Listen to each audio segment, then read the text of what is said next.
These are regular paper Minecraft blocks. But in this video, I'm gonna be taking Steve here and build the Nether with 5 different biomes, crazy mobs, and custom blocks. This is going to be huge. So far, I've made a couple hundred Minecraft blocks and they look awesome. But every single video I make, I get a ton of these comments. Build the Nether. So you know what? I'm down. Let me grab a couple obsidian and a flint and steel, and let's get building. The first thing you have to do in order to even get into the Nether is make a portal. You basically just take 14 obsidian and make a rectangle standing up. But after that, take your flint and steel here and strike. Oh, shoot, I missed. Whoops. And strike the portal to activate it. Man, I love editing. Then you stop Steve from losing his mind, put a sword in his hand, and yeet him into the portal. Oh man. Boom! Whoa. This place has a totally different background. I mean, yeah, literally. But something is missing here. Where's the Nether? It's time to cook up. Move, Steve. Now, the first thing we're gonna build is the red part of the Nether. For this, I made over 200 netherrack.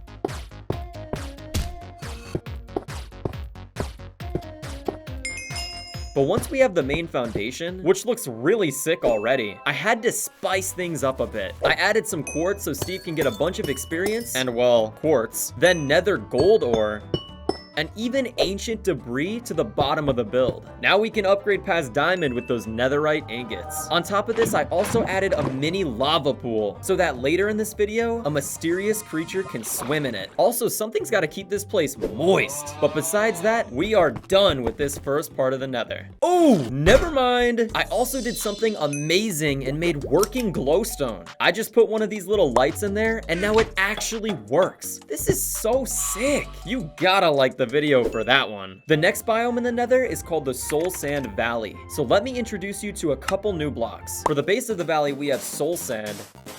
And then we also have soul soil. That is basically just soul sand, but harder. These blocks look way too much like chocolate. After making the base, something that makes this biome really unique is bone blocks. All around this biome are massive skeletons that peek out of the ground, making it look historic to Minecraft. Also, something else that's pretty cool is that the fire here is not red. It has this blue tint to it that makes builds look really special. Man, are you kidding me? Not again, Steve. But overall, this place is sick and bring some more brown to the Nether. Speaking of colors other than red, this biome is called the Basalt Delta. While a lot of the area in the Nether is filled with lava, over here we use a block called basalt to sit close to it and build in a spiky way. For the second main block, we get to use magma blocks. It's literally just stone and lava mashed together, but it looks so nice. But if you happen to step on it, it will actually burn you. Sorry, Steve. However, it nicely fits with the theme of this whole place. It is hell after all. The last main block is actually the opposite of white stone. Black stone. I can't believe I just said that. I personally love this block just because of how dark it is. It really makes the Nether so much more dangerous looking, and I dig it. I wonder what creatures spawn here. I guess we'll have to find out later. Next up, we have the Crimson Forest. Now, usually the Nether is just a bunch of rocks and sand. However, now we have grass? That's pretty weird. But hey, at least it looks super sick, and we can use this crimson nylium to add some variety. A cool thing about this biome is that there are also mushrooms. They're actually called fungus, which is not edible. But now we've got some little shroomies. Also, the vegetation does not stop there. Now, the Nether used to just be a barren, red, super hot hole, but now it has something that nobody expected. Trees! They're tall, look all lumpy, and are made up of a crimson wart and these stem blocks. Honestly, these are some of my most favorite blocks in this build, simply because I want to eat them. But once these trees grow, they start to produce weeping vines. These are really crazy to look at because you know I had to cut these from hand,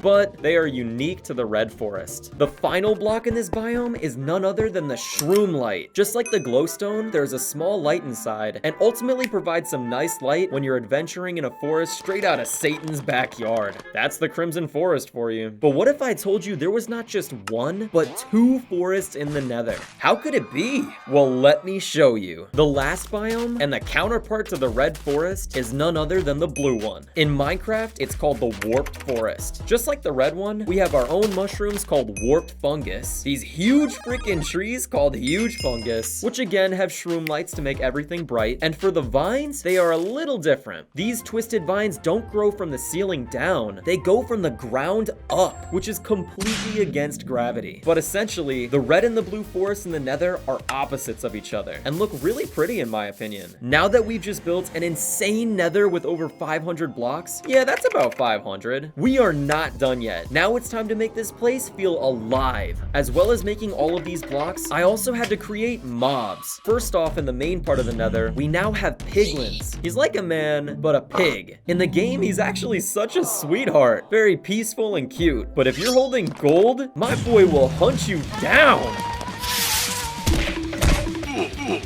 But other than that, we love piglins. After that, in the darker part of the world, we're starting to get some magma cubes. These guys are basically green slimes, but darker and so much more evil. By the way, I'm gonna say it now, my character is a green slime. So these magma cubes are instantly the ops. We don't mess with them anymore. But for this build, I built a small, medium, and large one. And now they can bounce around and stir up drama all over their natural habitat. In the lava pit, there also appears to be a new mob. The Strider? I'm not gonna lie, this is one of the ugliest things I've seen in my entire life. But like ugly in a cute way. Yeah. For some reason, these guys are balding really hard, so they have these little hairs that stick out on each side of their heads. Also, they stand on 2 legs just like a human and have the derpiest faces. But surprisingly, they're actually pretty useful. If you put on a saddle and ride on top of him, you can genuinely ride his bald, wrinkly head over lava pools. Let's go. In the red corner, we have another type of piglin called the hoglin. It's pretty much a really annoying pig that constantly charges at you with its big horns and sounds like Muscle Man as he does it. Believe me, there are times when I absolutely despise this creature. But hey, at least he's rocking that fresh cut. And finally, I built one of the biggest mobs in the entire game, the Ghast. If you ever wanted a giant marshmallow to spit fire at you, then this is your guy. Wow, he's huge! Specifically 4 blocks long and 4 blocks wide. It took me a really long time to make just because of all of his legs, but it was so worth it. I even picked up some of this fishing wire and attached a magnet at the end so I could have a Ghast on a stick. Woo! However, ultimately, I took some tape and stuck them to my ceiling so I could finish the build and create this.